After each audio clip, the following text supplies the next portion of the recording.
Think back to the last time you were truly, genuinely bored. Not frustrated, not tired, just bored. When was that? Last week? Last month? For many of us, we honestly can't remember, and that should worry us.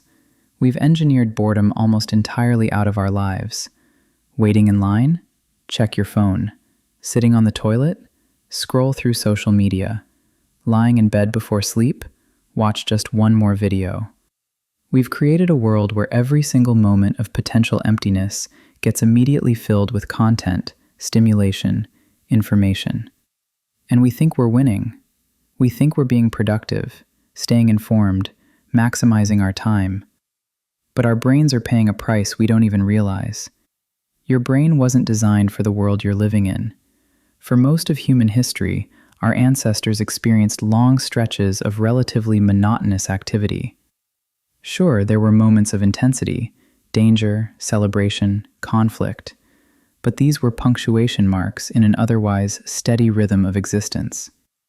During these quiet moments, something crucial was happening. The brain wasn't doing nothing, far from it. When external stimulation decreases, a specific network of brain regions becomes more active. This network connects areas in your frontal cortex with deeper structures involved in memory and emotion. Think of it as your brain's default setting, the mode it shifts into when you stop forcing it to pay attention to the external world.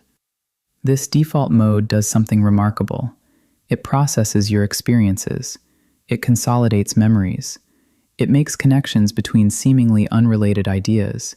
It helps you understand yourself and other people. It plans for the future. It creates meaning from the chaos of daily life.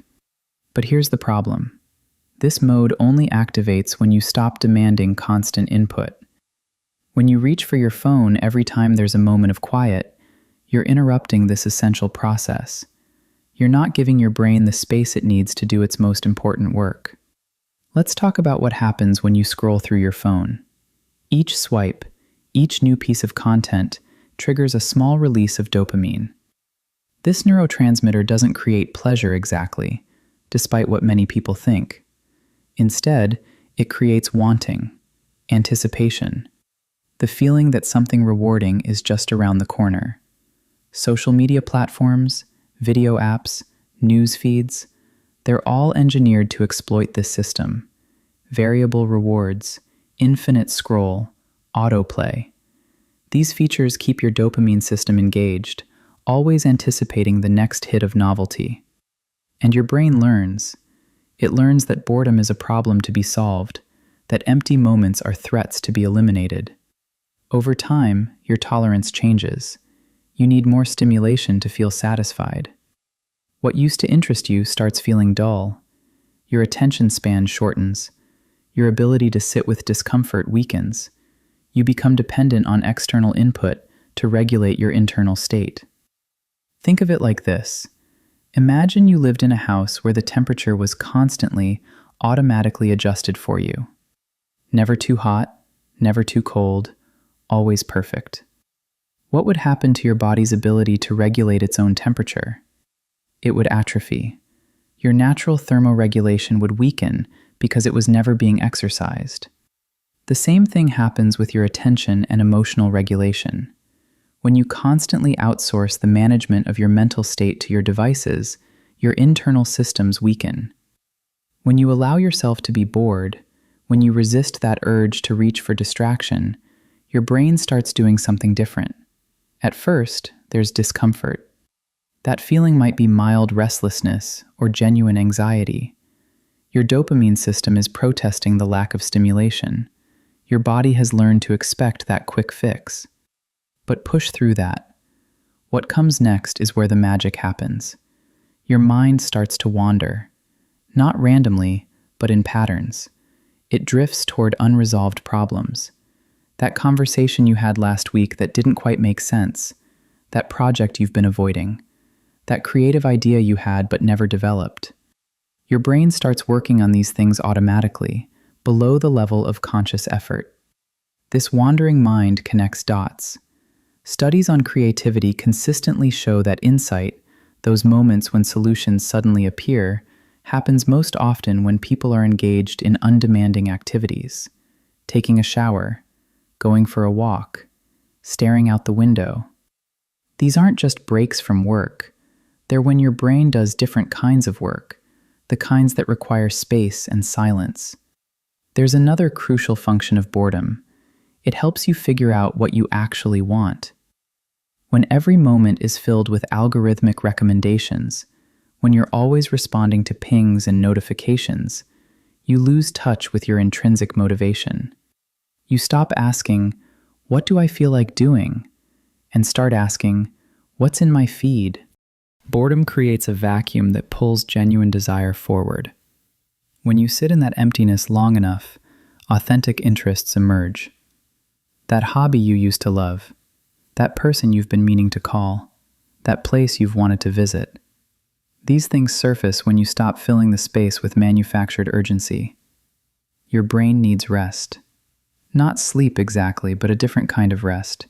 Cognitive rest. Think of your attention like a muscle. If you went to the gym and did bicep curls continuously for 16 hours straight, your muscle would tear, fail, potentially suffer permanent damage. We understand this physically, but we don't extend the same logic to our cognitive systems. Sustained attention depletes specific resources in your prefrontal cortex. The exact mechanisms are complex, but the practical result is simple. After prolonged focus, your ability to concentrate, resist distractions, and regulate your behavior decreases. You become mentally fatigued. The natural recovery from this fatigue requires allowing your attention to rest. Not by switching to a different demanding task, but by engaging in what researchers call soft fascination, experiences that capture attention gently and effortlessly. Nature is particularly good at this.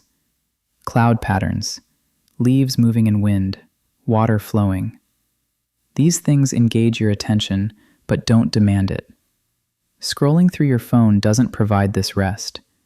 Even though it feels passive, it's actually keeping those attention systems active.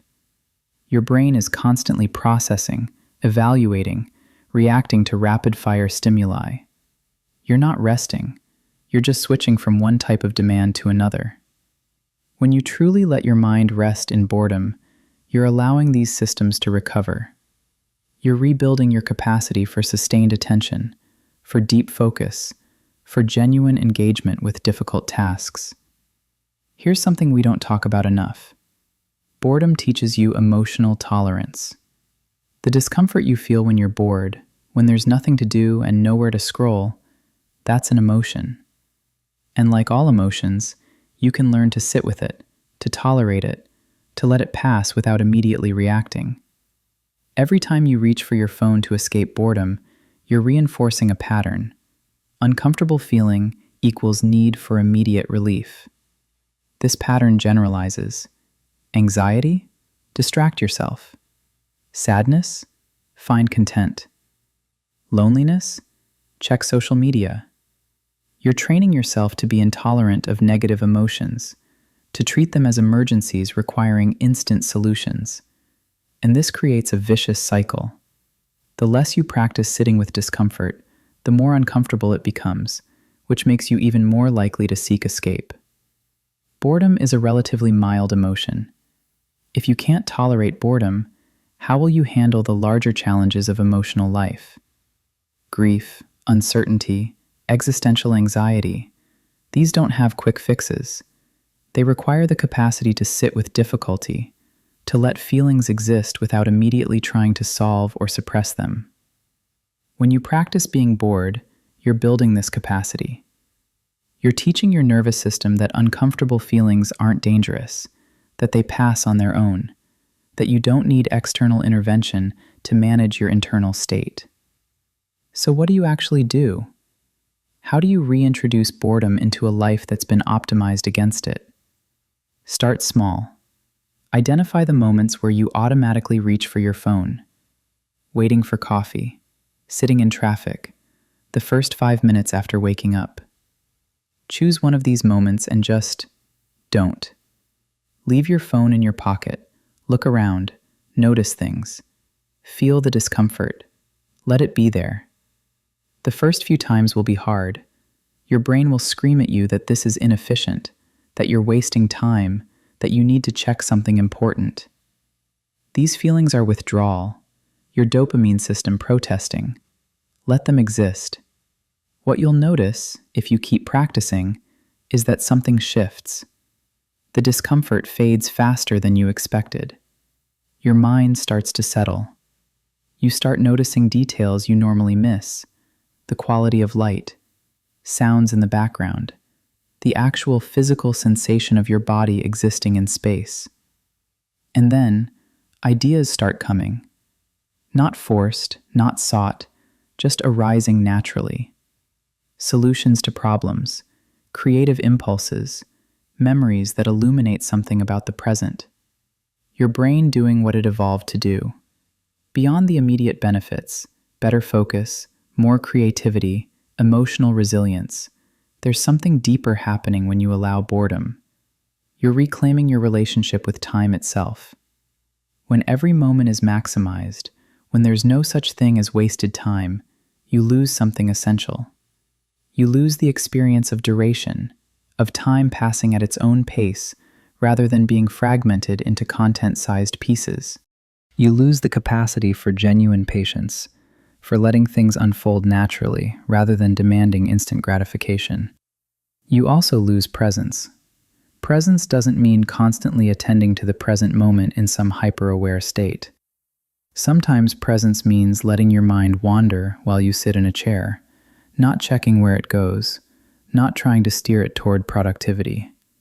Just being conscious, being alive, in a body, in a moment that doesn't need to be anything other than what it is. This might sound philosophical, but it has practical implications. The people who can tolerate boredom, who can sit with empty time, are the same people who can engage in deep work, who can maintain long-term projects, who can build lasting relationships. Because all of these things require the ability to endure stretches where nothing much seems to be happening, where the rewards aren't immediate, where you just have to trust the process. Your brain is capable of remarkable things. It can solve problems that would stump the most powerful computers. It can create art and meaning and connection. It can adapt to almost any challenge. But it needs the right conditions to do this work. One of those conditions is space. Empty, boring, undirected space. Time when you're not consuming, not producing, not optimizing, just existing. The world will continue trying to eliminate this space. New apps, new platforms, new ways to fill every possible moment with content. The question is, will you let it? Or will you consciously, deliberately, carve out emptiness? Will you defend your right to be bored? Because here's what I want you to understand. Every time you choose boredom over distraction, you're not wasting time.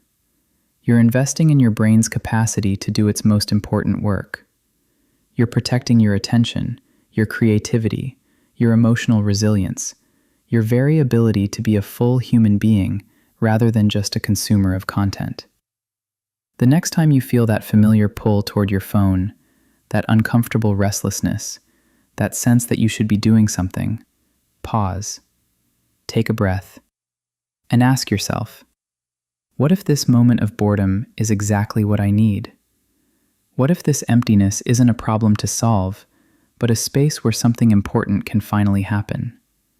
Try it, just for a few minutes. You might be surprised by what your brain does when you finally give it permission to be bored.